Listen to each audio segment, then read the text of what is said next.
Prediction तो बाद में कामयाब हुई, मतलब चक्कर में हमारी प्रेडिक्शन पहले पूरी हो गई कि परवेज़ इलाही साहब जीत गए थे।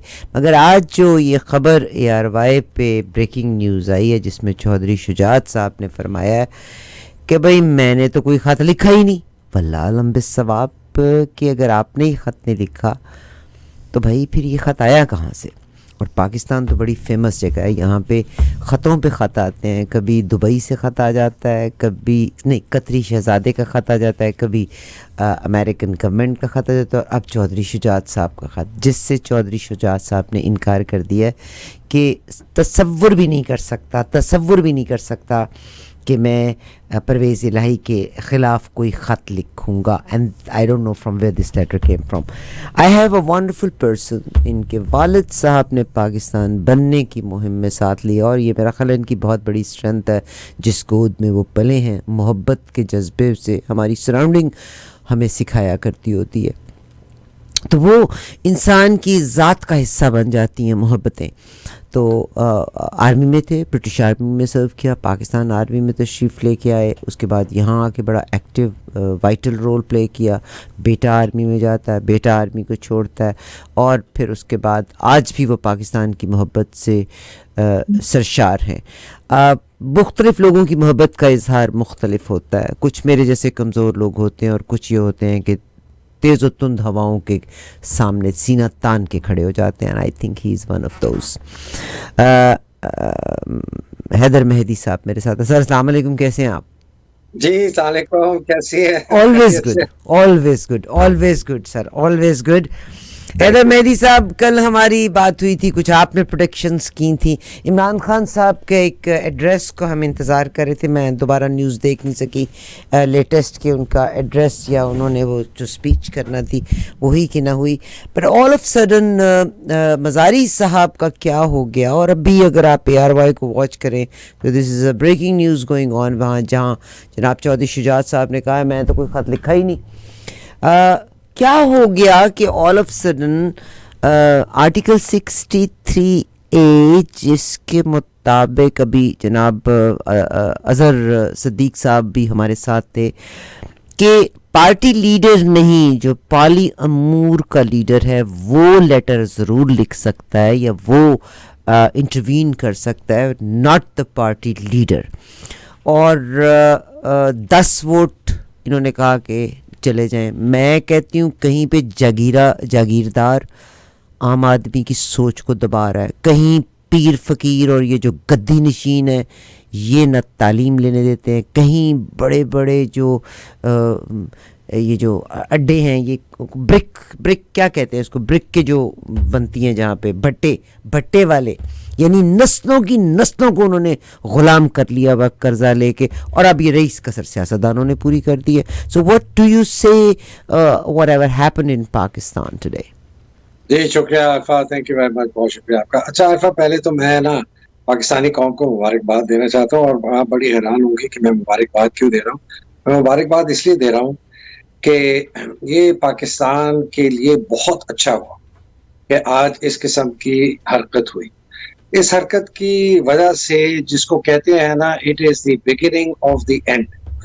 जितनी ये हरकत हुई है, इसकी वजह से जो रही सही कसर थी अगर किसी के एक्सपोज होने की, वो एक्सपोज हो गए हैं। एक्सपोज इसके अंदर जो सबसे बड़ा एक्सपोज हुए हैं वो मेरी नज़र में, और आपको शायद ये बात ना गवारा गुजरे, मेरी नज़र में वो है जनरल बाजवा साहब। ये सारी इस पूरी स्ट्रेटजी के मास्टरमाइंड जनरल बाजवा हैं। बेचारे जनरल बाजवा तो पीछे बैठे हुए, तो आपके पॉलिटिशियन, मैं नागवार नहीं मुझे गुजरती, मगर जो आपके सियासतदानों की गड़बड़ है वो भी तो जनरल साहब के नाम ना डाल दें आप। सुन लेना, देखिए अगर हमने मसले को समझा नहीं ना तो हम ये मजारी और ये चौधरी शुजात के खतों में और इन्हीं में फंसे रहेंगे। ये जो है ना, ये these are just symptoms of the bigger problem. The bigger problem is कि आसिफ जरदारी कभी भी ये हरकत नहीं करवा सकता था चौधरी शुजात से। और ये भी मैं आपको बता दूं, याद है मैंने आपको कल कहा था कि वो दो पटवारी ऐसे करता है कि दो चाय लाओ, तो चौधरी शुजात ने नीचे से आंख मारी और ऊपर से कह दिया जी मैं तो था ही नहीं। ये चौधरी शुजात ने कहा, ये मैं आपको यकीन से कहता हूँ, मेरे पास खबर नहीं है, ये उन्होंने खत अगर लिखा नहीं तो लिखवाया, उन्होंने हामी भरी, उनको कहा था कि जब हो जाएगा उसके बाद आप इनकार कर देना। उस वक्त तक मजारी ने अपनी रूलिंग दे दी होगी, फिर कोर्ट में जाएंगे, फिर जो होगा। ये बहुत बड़ा ड्रामा खेला जा रहा है पाकिस्तान की कौम के साथ, पाकिस्तान की कौम की आंखों के सामने एक पर्दा डालने के। और इसके पूरे मास्टरमाइंड मैं आपको बता दूं ये जनरल बाजवा हैं, और ये कोई कर ही नहीं सकता। इतनी बड़ी जबरदस्त जो किसके ये गेम है ना, कॉन्स्पिरेसी। तो इसके लिए मैं मुबारकबाद पाकिस्तानी कौम को इसलिए दे रहा हूं कि अगर किसी को जरा सा भी शक था कि ये सारी गेम के मास्टरमाइंड कौन साहब थे, जो कि जनरल बाजवा थे, जिसने कौम को इस जगह पर लाके खड़ा कर दिया, सबको नंगा कर दिया, सबको एक्सपोज कर दिया। वो Mazari could be in the favour of country दो, है, could be in the favor of country के उन्होंने he just wanted to expose these bad politicians. हाय हाय माशाल्लाह माशाल्लाह। ये एक बड़ी वैसे जबरदस्त एक नैरेटिव है कि जी बड़ी जबरदस्त डिसेप्शन की गेम खेल रहे हैं जनरल बाजवा। सर ये आपको मैं बताऊं, आप यार अगर आपकी प्रेडिक्शंस है ना तो आप देख लीजिएगा, एक आर्मी ऑफिसर आज तक आप में घुट घुट के कुट कुट के पाकिस्तान की मोहब्बत भरी हुई है। जनरल साहब ने उम्र बीती है इसी दश्त की स्याही में। I guarantee he just wanted to expose Pakistani politicians. अच्छा खैर, I completely disagree with you, लेकिन you have a right to you have all the right, we can agree to disagree. Right to your opinion and बिस्मिल्लाह। मेरा बिल्कुल इसके ऊपर opinion different है, लेकिन अगर उसको छोड़ भी दें मफरूजे को कि जी वो डिसेप्शन गेम है, कि बड़ी ऊंची किस्म की इन्होंने जो है ना गेम खेली है जनरल बाजवा साहब ने, द इंटरेस्ट ऑफ पाकिस्तान, अपने आप को गालियां दिलवाई, बुरा भला कहलवाया, बेल्जियम में वो जो फलाना जो, उसको छोड़। असल बात ये है कि the people of Pakistan will no longer accept. देखिए गटर की बदबू जो है ना, अगर हल्की हल्की आती है, लोग कहते हैं हाँ जी कल कर लेंगे, फिर थोड़ी ज्यादा हो जाती है। जब गटर उगल जाता है और सारा गंद बाहर आ जाता है और आपके घर में फैल जाता है, तो फिर आप कहते हैं यार इस गटर को साफ करें। तो अब गटर उगल गया, सफाई का वक्त है, अब सफाई का वक्त है। और ये भी मैं आपको बता दूं आरफा, ये याद रखिएगा मेरे भाई, और ये नोट भी कर रहे हैं, ये आज का सेशन, ये जब तक दोस्त मजारी जैसे लोग और जनरल बाजवा जैसे लोग और आसिफ जरदारी और शहबाज शरीफ और मरियम नवाज और हमजा शहबाज और नवाज शरीफ वापस कानून के कटहरे में खड़े नहीं होंगे और इनको सजा नहीं मिलेगी, और जिसको सजा होगी आर्टिकल 6 को उसको वो मिलनी चाहिए, जिसको कैद होनी चाहिए वो कैद होगी। ये अब होने को आ रहा है। ये कब होगा मैं नहीं प्रेडिक्ट कर सकता कि ये अगले महीने होगा या 3 महीने बाद होगा। ये मैं आपको प्रेडिक्ट करके दे सकता हूं कि इन सब का जो वक्त है ना वो खत्म होने को आ रहा है सबका। और इसके अंदर सबसे बड़ा विनर जो है वो पाकिस्तानी कौम है और पाकिस्तानी नेशन है। बिकॉज वो जो एक रोमांस था हमारे इदारों के साथ कि जी शायद फौज हमें बता देगी, हमारे जी सिपा सलार बड़े अच्छे हैं, या जी सुप्रीम कोर्ट में बड़े अच्छे लोग हैं, वो शायद कोई ऐसा दे दें, ये जो रोमांस है ना खत्म हो गया। तो इमरान की जो स्ट्रेटजी है कि जी मैं बिल्कुल कोई गैर कानूनी और गैर आईनी हरकत नहीं करूंगा, वो बिल्कुल सही है, वो चलता रहेगा, सुप्रीम कोर्ट में डालेगा।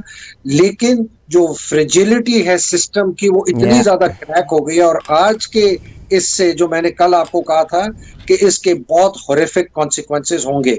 ये नहीं पता कि चिंगारी कब लगेगी, बारूद कब फटेगा, लावा कब फटेगा, ये मैं नहीं प्रेडिक्ट कर सकता, लेकिन लावा फटेगा। और अगर ये लावा फट गया तो ये किसी के काबू में नहीं आने लगा, कोई फौज नहीं रोक सकती। एक बड़े सीनियर फौजी अफसर मुझे कहते हैं कि जब ये लावा फटेगा तो हैदर मेहदी तू किसके पास जाएगा, पुलिस से बचने के लिए या फौज के पास? मैंने कहा रूस की फौज को देखो, वो नहीं लावा रोक सकी जब लावा फटा यूएसएसआर की ब्रेकअप का, ये हमारी फौज कहाँ रोक सकती है? तो ये और उसके कॉन्सिक्वेंसेस आउट ऑफ कंट्रोल हैं। तो अगर कोई मौका अभी है रुकने का और लोगों को अकल आने का, तो वो अभी है कि अभी भी इस किस्म की हरकतें छोड़ दें। जो लोग इसके मास्टरमाइंड है, मेरी नजर में इसके मास्टरमाइंड जनरल बाजवा है, आपकी नजर में वो बड़ी जबरदस्त डिसेप्शन गेम खेले। अल्लाह ताला आपको सही बताए और मुझे गलत बताए। मैंने आज ऐसा आदमी कोई नहीं देखा जिसने दिन रात अपने आप को भी गालियां पड़वाई, पूरी फौज को जलील और ख्वार कर दिया, और वो कहे कि जी ये मैंने तो आपके मुल्क के लिए किया था। ये कैसा डिसेप्शन प्लान के 250 तक हमारा डॉलर पहुंच जाएगा, इकोनॉमी चित हो गई और तकरीबन तकरीबन डिफॉल्ट हो गया है और खाना जंगी का खतरा है, और ये कहते आप कहती है डिसेप्शन के। ये मैं can I interfere, can I interrupt? देखिए सर, अमेरिका ने गेम खेली, 9.1 इन्फ्लेशन रेट चला गया है। America never wanted inflation rate, मगर वो खेल उधर दूसरे मैदान में चल रही है, बड़ी ठीक ठाक चल रही है। They will suffer. अमेरिका के अपने इन्फ्लेशन रेट की बात कर रही है, अमेरिका के अपने इन्फ्लेशन रेट की बात कर रही हूँ। अमेरिका डिफॉल्टर होने जा रहा है, अमेरिका ने कर्जा इतना देना है, बेशुमार कर्जा देना है। नहीं, अब मैं यहाँ पे ये कह रही हूँ, तो बाजवा साहब ने वो डिसेप्शन गेम की जब हम सर मैं आपको मतलब क्रॉस नहीं करना चाहती, जो आपका तजुर्बा है वो आरफा मुजफ्फर का तजुर्बा नहीं है। आपका हक है, अच्छा, आप तो बैठी नहीं, और मेरा हक है कि मैं अपना बयानिया करूं जी सर। लेकिन अच्छा चले इसको आगे चलते हैं। नहीं, इसका मैं फिर ये कहती हूँ कि बाजवा साहब ने अगर ये किया है, I can imagine it, I think and I am sure and I wish inshallah it will be like that, just to expose these politicians। क्योंकि इमरान खान ने वो तुसी भी कहंदे सी ना, कुब्बे दे लक च लत पई ते कुब्बे दा लक कुब जांदा रहा। तो इमरान खान को अगर ये वाकया ना होता तो उसको इस वक्त जितना कौम वो बहुत मिसगिविंग्स थी इनके पास था कि जी 7% पॉपुलैरिटी उसकी रह गई है, हम इसको निकालेंगे, कुछ नहीं होगा इन गंदों को लेके। देखिए मेरा तो एक बयानिया है जो कि मैं, और ये रीइंफोर्स करते जा रहे हैं, इन्होंने बहुत हर फौज में हर जगह जाके इमरान को बुरा भला कहा कि उसने ये किया, उसने वो किया, हमने उसको ये किया, हमने उसकी उंगली पकड़ी, हमने फलाना। ये ऐसी बात नहीं है। इतने बड़े अगर ये रस्तू होते ना तो एनीवे अच्छा, मेरा ख्याल है कि they had to play this game, that is the reason. जब इलेक्शन जब हुआ था तो आपकी मरियम ने और हमजा ने और सारों ने इतनी ओपन हार्टेडली रिजल्ट्स को कबूल किया था, because they knew what the game is being played at the back. नहीं आरिफा, पता नहीं आप कौन सी गेम की बात कर रहे हैं। देखिए एक फौज में एक टर्म होती है रीइंफोर्सिंग अ फेलियर, बिजनेस में भी होती है कि एक आपका फेलियर हो जाए ना तो उसको आप उसको बचाने के लिए ना आप उसको रीइंफोर्स करते हैं। वो कहते हैं ना putting good money after bad. फौज में कहते हैं कि जी एक कामयाब आपका नहीं हुआ अटैक, या आपने उस पर और ट्रूप्स भेजे वो मारे गए, फिर और भेजे वो मारे गए। General Bajwa is reinforcing a failure. मैंने आपको कल कहा था I don't see general Bajwa by November, ये भी आप याद कर लें।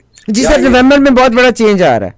नहीं जी नहीं, ये उससे पहले जाएंगे या इनको निकाल दिया जाएगा, ये भी आप देखिए। ये फौज जो है ना, फौज के अंदर वही उसी किस्म की सपोर्ट है for a nation that is self respecting, जैसे बाकी लोगों में है जो हमें नजर आई है पिछले 3 महीने में। ये फौज कोई एलियन फौज नहीं है जो मार्स से आई है।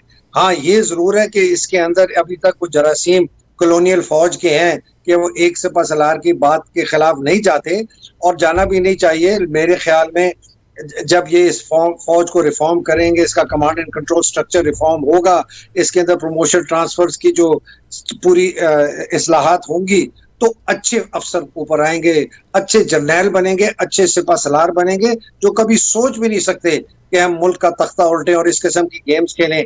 अच्छे DGISI आएंगे। सारा ये देखिए निजाम किस तरह चलता है। आप स्ट्रक्चर ठीक करें, उसके अंदर अच्छे लोग लाएं, वो अच्छी पॉलिसियां बनाते हैं, अच्छे प्रोसेस बनाते हैं। ये निजाम होता है सिंपल, इसके अंदर कोई रॉकेट साइंस नहीं है। अगर आपकी फौज का स्ट्रक्चरल फॉल्ट है, आपने स्ट्रक्चरल फॉल्ट ठीक करने। अगर स्ट्रक्चरल फॉल्ट ठीक कर ली, सिस्टम ऐसा बनाए कि अच्छे लोग ऊपर आए, 2 नंबर लोग ऊपर ना आए। अगर 2 नंबर लोग ऊपर नहीं आएंगे, वो अच्छी पॉलिसियां बनाएंगे, वो अच्छे प्रोसेस बनाएंगे, वो मुल्क के लिए काम करेंगे, वो इदारे के लिए काम नहीं करेंगे कि इदारा अमीर से अमीर होता जाए और मुल्क गरीब से गरीब होता जाए। ये कैसे हो सकता है कि पाकिस्तान के अंदर एक इदारा फौज का अमीर तरीन जबरदस्त प्रिविलेज, एक आपका कोर्ट्स हायर जुडिशरी अमीर तरीन प्रिविलेज, कोई जवाबदारी नहीं, पॉलिटिशियंस अमीर तरीन करप्ट, कोई जवाबदारी नहीं, और मुल्क गरीब। ये मतलब लॉजिक मुझे बताए ना आरिफा कि सर ये आपकी कैसे होता बातें है। सारी मेरे दिल को लगती हैं, और आप यकीन कीजिएगा जब आप बात करते हैं, I got very good feedback yesterday and I am getting very good feedback even today.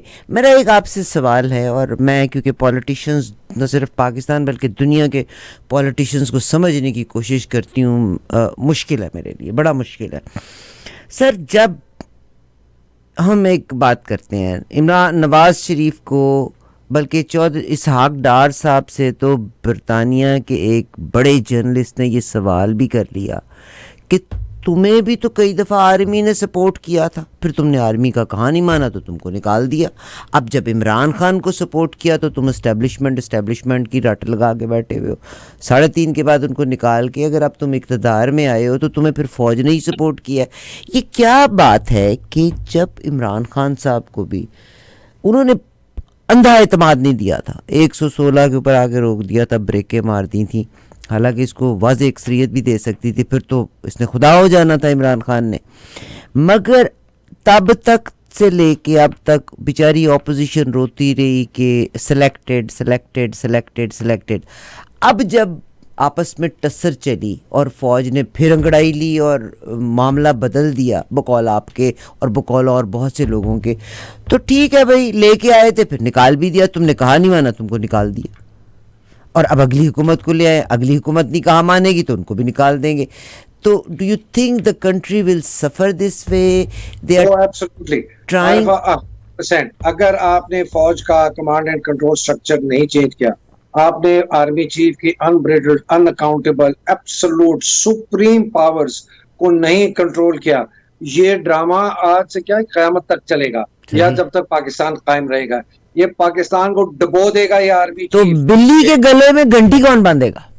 इनके गले में घंटी इमरान खान जैसा नीम पागल आदमी डाल सकते हैं, ना नवाज शरीफ डाल सकते हैं, ना आसिफ जरदारी डाल सकते हैं, शहबाज। ये तो मेरी बात सुने, ये तो सियासतदान नहीं है, ये व्यापारी हैं, ये उनकी दुकानें हैं, ये सियासतदान नहीं है। ये कहते हैं कि हम सियासतदान हैं, इन्होंने एक पर्क्स और प्रिविलेज और वो जो क्या कहते हैं, लोगों को पैसे देकर एक अखाड़े में। चल भाई, $100 की शर्त लगाते हैं, मैं $100 की शर्त लगाते हैं, मैं ये कहती हूँ कि ये सारी चीजें देखना आर्मी ने पाकिस्तान की फेवर में कर देनी है। आप क्या आर्मी जब आरफा, एक तो मैं आपको एक सर शर्त लगाए ना। नहीं, मैं एक सिंपल सी बात, शर्त हो गई, सिंपल बताएं। आर्मी जो है ना, व्हेन यू से army, it is not the army, please do not blame the army is the great institution इन पाकिस्तान। नहीं, you have the when we say army, we actually mean army chief in the context of political interference and political manipulation. That is power of the kursi. It is that one man. It is that one man जिसको आप देखें ना, 27 lieutenant general हैं, एक आप समझते कि 27 के 27 बिके हुए हैं, 27 के 27 रिश्वत खान है, 27 के 27 करप्ट है, 27 के 27 के समधी और फादर इन लॉ बिजनेस करते हैं ख्वाजा साद रफीक और अलीम खान के साथ। नहीं, एक आदमी करता है, उस आदमी ने इस मुल्क को यरगमाल बना दिया। जैसे कि पहले 4 आए थे, उन्होंने यरगमाल बनाया। लोग मुझे कहते हैं आप अयूब खान को बुरा कहते हैं, याया को बुरा कहते हैं, मैं कहता हूँ यार मेरी बात सुनो। जिस तरह हमने कल बात की, जिस दिन अयूब खान गया कूड़े की तरह उसका निजाम गया, जिस दिन मुशर्रफ गया कूड़े की तरह उसका निजाम बाहर गया, जियाउल हक का जहाज फटा, पता भी नहीं चला क्या हुआ उसके निजाम का। ये सस्टेनेबल मॉडल नहीं है। पाकिस्तान के अंदर आर्मी को मेंटेन करना है, आर्मी को स्ट्रेंथन करना है, हमारी जो इस वक्त वाहिद इंस्टीट्यूशन रह गई है। और अगर इस किस्म के आर्मी चीफ आते रहे जो इस किस्म की हरकतें करते रहे, ये फौज को भी कमजोर करेंगे और कर चुके हैं।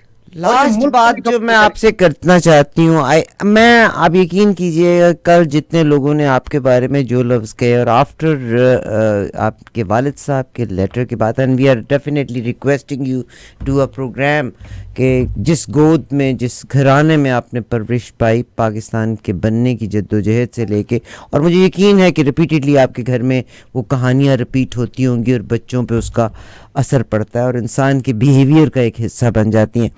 इमरान खान साहब के इर्द गिर्द देयर यू नो मच कौम का शऊर, या किसी किताब का अगर आप सरे वर्क देखते हैं ना और ऑथर का नाम पढ़ते हैं तो आपको थोड़ा सा उस किताब के बारे में पता ज़रूर लगता है। वो एक कोई गिल हैं, एक कोई चौहान साहब हैं, एक यानी इनके इर्द गिर्द कभी आपने नोट किया था, is a wonderful man, no doubt about it, he can bring a change in Pakistan, no doubt about it, he is the man who mobilized all the youth, there is no doubt about it, but unfortunately all the politicians and ministers around him were from the other parties, so सारे के सारे फसली बटेरे अपने इर्द गिर्द इकट्ठे किए हुए। अरे बात बिल्कुल आपने सही कहा, ये सिस्टम, ये इसलिए मैं कह रहा हूँ कि पाकिस्तान को मुबारक होना चाहिए, बिकॉज ये बिगिनिंग ऑफ द एंड, ये सिस्टम टूट रहा है। ये फौज की इजारादारी, ये हायर जुडिशरी का माफिया टाइप कंट्रोल पाकिस्तान के ऊपर, जिस तरह आप बार बार कहती हैं 20-20 साल, 25-25 साल, 30-30 साल गरीब जो है मरता पिटता रहता है, उसको कोई पूछने वाला नहीं। आज भी सर अदालत में उन्होंने रात के 12 बजे, वो अजहर सिद्दीक साहब मेरे साथ थे, रात के 12 बजे तक इन्होंने पेपर्स, 12-1 बजे, 4:15 आप समझ लें, 4:30 यहाँ, तो सुबह 1:30 बजे का टाइम था, पेपर्स अदालत में एक्सेप्ट हुए हैं। वो गरीब आदमी तो मर गया, वो तनख्वाह भी कोई नहीं, 20-20 साल मुकदमे लड़ता है, वो मामला नहीं हल कर देते। सिस्टम टूटेगा। ये पाकिस्तान को जो है ना, जिस तरह कहते हैं ना, एक पुराना खंडर, आपने प्लॉट खरीदा, घर को मिसमार करके नया घर बनाया, ये तकरीबन नया घर बनाना पड़ेगा, इसकी फाउंडेशंस को भी चेंज करना पड़ेगा। हमारी इस वक्त फाउंडेशन एक रह गई फौज, अब उसके साथ जो बाकी फाउंडेशंस के सतून थे वो बिल्कुल गल सड़ मर गए हैं। ये हमें नया पाकिस्तान बनाना पड़ेगा, और इसीलिए मैं कहता हूं, जो आप बात कर रही है ना कि ये जो इर्द गिर्द लोग हैं, पॉलिटिशियन तो आपके वही रहेंगे, चोर के बच्चे, या तो पहले आप नहीं, अगर आप मैं आपके पास थर्सडे को आ रहा हूं ना जी सर, हम बात करेंगे कि ये कैसे सिस्टम रिफॉर्म होगा। देखें, इलेक्टोरल सिस्टम ही एक तरीका है कि आप रिफॉर्म करें कि ऐसे लोग positions of power and policy and authority में आए जो कि कॉम्पिटेंट भी हो और ऑनेस्ट भी हो। इसका एक जाली डिग्रियां लेके आ जाएंगे, वो जाली डिग्रियां लेके आ जाएंगे, बतेरे जाली वाले तुरे फिरते हैं। देखिए, अगर आप एक अपने डेस्क पे एक जग रखें जिसके अंदर कॉफी, ट्रांसपेरेंट जग रखें, उसमें कॉफी डालें, तो उसको अगर आपने डाइल्यूट करना होगा, 2 तरीके हैं। एक है कि आप पूरा पानी निकाल के फेंक दें और उसके अंदर एक साफ पानी डाल दें तो जग साफ होगा। दूसरा तरीका ये है कि आप उसके अंदर पानी डालते जाएं कि वो जो काला कॉफी है वो डाइल्यूट होती जाए। पहला तरीका है रेवोल्यूशन, उसका हमें नहीं पता कि जब पानी फेंकेंगे आगे कोई दूसरा पानी साफ मिलेगा कि नहीं। ये जो तरीका है एवोल्यूशन का, कि आप साफ पानी डालते जाएं, गंदी मछलियां होंगी, गंदा पानी होगा, डाइल्यूट होता जाएगा। मैं आपको सिर्फ एक थॉट छोड़ के दा रहा हूँ, द इलेक्टोरल प्रोसेस, और उसके ऊपर बहुत डिस्कशन भी होती है और बहुत लिखा भी गया है, वो है प्रोपोर्शनल रिप्रेजेंटेशन। पाकिस्तान के अंदर अगर आपने अच्छे लोग जो कि टेक्नोक्रेट्स हैं, कॉम्पिटेंट हैं, उनको आपने लेके आना है, आपको प्रोपोर्शनल रिप्रेजेंटेशन लानी है। मेरी नजर में, मैंने इस पर लिखा भी है, लिखूंगा भी, और भी लिखूंगा, वीलॉग भी करूंगा। आपको 50% सीट्स प्रोपोर्शनल रिप्रेजेंटेशन में आएगी जो पार्टी लिस्ट होंगी, and you will get seats based on the vote that you get in the national electorate, और सीट्स आपकी होंगी direct election, constituency based election. उससे क्या होगा कि आप जैसे, मेरे जैसे और लोग जो कि सियासत में वैसे नहीं आ सकते, लोकल कॉन्स्टिट्यूएंसी पॉलिटिक्स की वजह से, वो आ सकते हैं। अब उसके अंदर आप सवाल उठाएंगी कि उसके अंदर भी अपने भाई, दोस्त, अहबाब, रिश्तेदार डालेंगे, जरूर डालेंगे, होगा, लेकिन ये होगा कि आहिस्ता आहिस्ता, ये पानी वाली बात है। 10 अच्छे लोग आ गए, 15, 20 फलाना, 300, 200, 334 या 38 की असेंबली में अगर आपके पास 100 लोग भी कॉम्पिटेंट आ गए तो आपकी पॉलिसी मेकिंग बहुत अच्छी होगी। दूसरा रिफॉर्म, ये प्रेसिडेंशियल और प्राइम मिनिस्टर पार्लियामेंट्री की बात नहीं कर रहा, लेकिन दूसरा रिफॉर्म बहुत मेजर ये है कि the prime minister should be allowed to appoint cabinet ministers who are not members of the parliament, and this requires a 2/3 amendment in the constitution. ये 2 चीजें अगर हो गई ना, तो ये शेख रशीद नहीं बनेगा रेलवे मिनिस्टर के, मैं 17 दफा वजीर बना, बड़ा फख्र से कहता है। दिल्ली का इस बंदे ने काम नहीं किया, ना लड़ाई की बात कर क्या सकता। सर टैलेंट कोई नहीं है आपके? मौलाना फजलुर रहमान कश्मीर में एक अरसे तक बैठे रहे, क्या कश्मीर का मामला कर दिया? वो ट्रक चलाते हैं 5 करोड़ का, वो कहते हैं मैं चला सकता हूँ, मुझे मेरा एक एक फॉलोअर 5-5 रुपए भी दे तो I can by this truck. तो कौन? फजलुर रहमान। और फजल रहमान को तो छोड़े, ये बाकियात हैं, इनको तो छोड़े, ये खत्म हो जाएंगे। इन लोगों का सर कोई उसने अपना बेटा बीज दिया है, आप कैसे कहते हैं ये खत्म हो? कल उसका बेटा बिल्कुल बाप की रविश पे चल रहा है। अभी है ना, मैं कोई अगले 2 हफ्ते की प्रोडिक्शन तो नहीं कर रहा हूँ, मैं फ्यूचर की प्रोडिक्शन कर रहा हूँ। पाकिस्तान में ये लोग खत्म हो गए हैं, इन लोगों का दौर खत्म हो गया है। ये आखिरी मरे हुए कुत्ते की जो लाते मारते हैं ना, ये वो आखिरी मरे हुए कुत्ते की तरह हैं। ये कब मरते हैं ये भी नहीं पता, मरेंगे ये जरूर।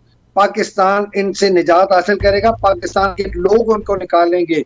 यही हमारी फौज, जिनको लोग आज गालियां देते हैं, इनके अंदर ही वो लोग उभरेंगे जो इन लोगों को कैफरे किरदार पहुंचाएंगे। ये भी आप मेरी बात याद रखना, ये फौज में बड़ी नेशनलिज्म है, इनके यंगस्टर्स में बहुत दुख है, गम है, इन्होंने बड़ी शहादतें दी हैं, इन्होंने बड़ा सेक्रीफाइसेस दिए।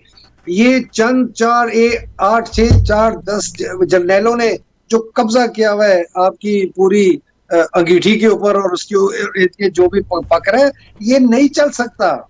This system is breaking, it has already broken. आज मजारी का इलेक्शन जितवाना उसकी एविडेंस है कि ये सिस्टम टूट चुका है, कि ब्लेटेंटली आपने खुल के जग हसाई पूरी दुनिया, वजीर आला पूरी दुनिया में जग हसाई है। तो कर लो जो करना है, मैं हूँ। सर ये कॉन्फ्लिक्ट ऑफ इंटरेस्ट का इंट्रोडक्शन नहीं है, यानी द फादर यानी the children should not be एक ही घर का एक जगह पे दूसरा तो they can cover each other very well. तो isn't it conflict of interest? ये कॉन्स्टिट्यूंसी पॉलिटिक्स का हमारे पास ये लेगेसी है, और ये लोग फिर ट्रक करते हैं with the powers that be. ये फौज के साथ भी दोस्तियां मिलाते हैं, फौज के साथ का मतलब आर्मी चीफ के साथ बना लिया, जहां नहीं बनी उनका काम नहीं चला। कुछ जिस तरह आसिफ नवाज से काम नहीं चला, वो उस बेचारे को हार्ट अटैक हो गया। अब ये भी एक बहुत बड़ा एक है, इसको ओपन करना चाहिए, क्या एग्ज्यूम करना चाहिए उसकी बॉडी को कि किस वजह से हार्ट अटैक हो। Is the only guy. उन्हें एक लात मारी इसके पीछे नवाज शरीफ को, वो आया था BMW देने, और हाजी नवाज खोकर को उसने कहा दफा हो जा दफ्तर से। वो डर के मारे मुड़ के भागा, उसने गुसलखाने का दरवाजा खोल लिया हाजी नवाज को। यार, तो आसिफ नवाज जैसे चीफ्स भी थे, जनरल काकड़ जैसे चीफ्स भी थे, ऑनरेबल, बिल्कुल पूरी चांस थी टेक ओवर करने का, नहीं किया। नवाज शरीफ का तुसी घर जाओ जी, आप भी जाए, गुलाम इसाक साहब आप भी घर जाए। तो ऐसे भी लोग हैं, ये बिके हुए आर्मी चीफ्स नहीं है हर जगह। जनरल बाजवा ने अगर ज्यादती की, मेरा दिल करता है अल्लाह करे बाजवा साहब, मैं बड़ा प्रोटेक्ट करके मेरे तो बाजू शल हो गए आगे पीछे से। जी सर, मैं कहा आप आगे पीछे दूर पीछे से कोई बाजवा तो नहीं है? नो, दूर परे से भी नहीं हूँ, दूर परे से भी नहीं हूँ, मगर as my army chief I definitely इसको प्रोटेक्ट। आप मुझे याद है आपने कहा जरा हाथ हौला रखे, मैं हाथ हौला रखा। जी सर। मैं पाकिस्तान सर मैंने हाथ हौला रखने का इसलिए कहा कि मेरे बच्चा इज़ अ यंग बॉय 20, आप यकीन करें कि उसको ज़रा सी तकलीफ़ होती है मेरी रात की नींद उड़ जाती है। और ये जो माएँ अपने बच्चों को फ़ौज में डाल देती हैं, जवान बच्चे की शहादत की खबर आ जाती है, आप सैलाब आते हैं, ये मर जाए। पाकिस्तान की सड़कें बनी हैं, शाहराएँ बनी हैं, कितने फ़ौजियों ने जाने दी हैं। मतलब मैं उन शहादतों का जब जिक्र करती हूँ तो बाजवा साहब कैसे कॉम्प्रोमाइज कर सकते हैं? यानी my mind doesn't accept it. ये ऐसे ही आपका माइंड नहीं एक्सेप्ट करेगा जिस तरह मजारी साहब ने आज चीफ मिनिस्टर हमजा को बना दिया। कैसे बना? पॉलिटिशियन तो है ही चोर। I am sorry Haider sir, मैं आप यकीन कीजिएगा कल ही आपको बहुत अप्रिशिएट किया गया। अभी भी मेरे जो 2-3 मैसेजेस मुझे देखने का मौका मिला है, एवरीबडी अप्रिशिएट्स यू। और आप जब लिखते हैं दिल से लिखते हैं, बहुत खूबसूरत लिखते हैं। डेफिनेटली एक शर्त मेरी लग गई ताड़े नाल कि बाजवा साहब won't let it go so cheap, I guarantee. Lakh dollar, $100 नहीं सर, लाख। अब मैं गरीब बंदा $100 की शर्त ला सकता सिर्फ ओके ओके जनाब आरफा, थैंक यू। हैदर मेहदी साहब का बहुत शुक्रिया, इनके वीलॉग्स देखा करें। सर आप अपने साइट तो बता दीजिए ना जहां आपको देखा जा सके, सुना जा सर सके। यूट्यूब में टाइप करें हैदर मेहदी यूट्यूब, तो एक पहलवान की शक्ल आएगी, उसको इग्नोर कर दें। जहां मेरी शक्ल आए उसको क्लिक कर दें। You look like a very pious man, इसमें कोई शक नहीं है। माशाल्लाह माशाल्लाह। Thank you very kindly sir. Haider Mehdi बहुत साहब शुक्रिया। अस्सलाम वालेकुम। हमारे साथ हैं। चंद एक कमर्शियल